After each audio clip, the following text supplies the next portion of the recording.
నీ జీవితంలో ఏదైనా కోల్పోయినా కూడా ధైర్యంగా ఉండు. ఎందుకంటే నీ జీవితంలో ఏదైనా కోల్పోయావంటే అంతకన్నా విలువైనది నీ జీవితంలోకి వస్తుందని గుర్తుంచుకో. మన జీవిత ప్రయాణంలో మనం అనుకున్నది ఏది కూడా జరగదు.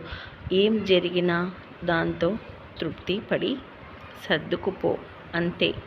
నువ్వు ఎవరికైనా మర్యాద ఇవ్వాలి అంటే మాత్రం ముందు నీ తల్లిదండ్రులకు ఇవ్వు. ఎందుకంటే వాళ్ళ ఆశీర్వాదంలో ఎలాంటి కల్మషం ఉండదు.